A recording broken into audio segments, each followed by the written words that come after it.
So, as I mentioned previously, there are certainly challenges in online education. And one of them we wanted to kind of bring up front to everyone's attention is the whole area of incivility. Define rude or unsocial speech or behavior. Online incivility, a manner of offensive interaction, can range from aggressive comments, incensed discussion. This is from someone who's researched this topic, rude critiques, or outrageous claims, and they call that flaming, hate speech, and harassment. So, not that we have had a lot of occurrence of this at all. I don't want you to feel worried about this, but all of us, four colleagues, three colleagues and myself, have become very interested in this area because we had all encountered and sometime in another area, another institution, instances of incivility. And there's really been more and more work about incivility, and we've heard of cyberbullying and the tremendous pressures that this is kind of causing in high school, especially, and some college students. A lot of concern about cyberbullying. So, as we looked into this literature, found Cindy Clark, Dr. Cindy Clark, who I think is in Indiana or Ohio, sorry. She has done a lot of work with incivility in the nursing world. And so she started with workplace incivility, and we all know that that's a concern. And then looked at incivility in nursing education settings, and most recently has developed an online incivility assessment. So, there was a tool, valid, reliable, established tool available. And so we decided we would look into it. So we had a sample of both faculty and students in online courses at UNC in the nursing education area. And so we got interested in that and wanted to bring it. So we've done some presentation and a publication on this area, not so much about our own findings, but the issue in general. So just wondering for you to kind of ponder, have you experienced some form of incivility in the online environment? And you could think to yourself socially, on social media or in a learning environment. So frequent, occasional, at least once, or never. And never, of course, is great. But I think most of us have experienced at least some incivility. So what's happening? Well, social media has made it possible to interact with masses of people, and there's a fair amount of support, of course, for that, with little repercussion. You're not face-to-face or, concerned about bodily harm or whatever. There's some feeling of anonymity, even though it might not be completely anonymous. So use a little more freedom. People feel less restricted in their interpersonal communication. There's a lot of modeling in the media about uncivil discourse. It's become perhaps a little more socially acceptable from peers, depending, of course, on the group. There are our culture has changed a little, maybe from a little bit more mannered or tactful communication, and then the fact, kind of related to the online environment, that it's impersonal. There's a difference, certainly a fundamental difference in this. Researcher and Tosi has really noted the fact between face-to-face and technology-based interaction. So we don't have the nonverbal, and that's something we want to always keep in mind in online communication. More potential for miscommunication and misunderstanding. Disinhibition, she calls it, and lack of restraint, disregard for feelings, that kind of thing. We don't have an observation of the reaction of our on the recipient. So, there's a sense maybe of some benefit there, and it can then lead to bullying and a power gradient thing. And then the whole thing of flaming, so saying just really outrageous kinds of things. So all of that is happening. So today's students may come to us with different academic norms, values, communication. If they've grown up and been educated now in a middle high school that has some of these kind of trends, they've grown up with social media, that kind of thing. There's been a lot of recent research about this and how much it seems to affect the middle and high school student. Seems like girls perhaps are having a little bit more of bad effect, more conflict. The one report I saw the other day, a news report, just that maybe boys aren't on social media quite as much. but girls are, and they're spending hours, and they kind of arbitrarily said more than two is kind of injurious to their health, and then they're getting all this comment about the way they look, pictures that they post, interactions, that kind of thing. So these are all things to keep in mind, and certainly will affect the student of tomorrow that we might work with. In general, some of the research has indicated that faculty don't feel a lot of support about this. I think that's not been true at UNC. There's been really a fair amount of orchestrated support about harassment in general and non-inclusion. In general, faculty are not digital natives, and you might have heard that term. So we didn't grow up, most of us, with technology. Remember, the average age of faculty is in the 50s, so in their 50s. So many, and great that we have a lot of younger folks coming into education, but many faculty are not. We're called digital immigrants, so we've learned and kind of had to adapt to the digital world. But the students that we're using, interacting with in general, are natives. A lot of feeling of consumerism and entitlement that's been written a lot about the millennials especially. We can have concerns about promotion and tenure, and if we report uncivil behavior and anything comes of that students then retaliate or give you poor evals, that kind of thing.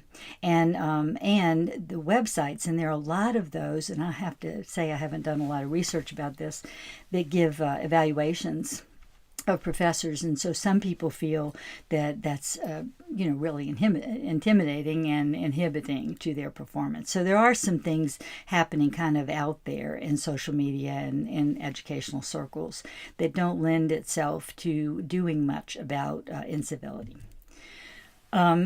Many college campuses have found this is really a pervasive issue, and I think this is a repeat of some of that. So faculty may feel that if they can't handle it or don't handle it or have these kind of things occurring in their classes, face-to-face or online, that they'll be perceived as incompetent. And in general, disinhibition, when faculty do not discipline uncivil behaviors, and we definitely found that. I'll tell you just quickly about our own findings, but students expect that there will be action about incivility. So if faculty don't take action, they don't feel supported, and that faculty are doing what they need to maintain a civil and inclusive learning environment. So this is sort of a new norm. Student-teacher relationships become a little more impersonal. There's a little more kind of questioning, are students getting a fair shake? Are they getting just treatment? The interpretation of what is uncivil is the perception of the receiver, not the sender. So the sender may send something that, they might well know that it's, a rude comment, but they also might think it's just kind of a statement, that they're not trying to, cause difficulty with somebody or cause an emotional affect, but the recipient feels that it's rude, and that's the key thing here, is the perception of the receiver.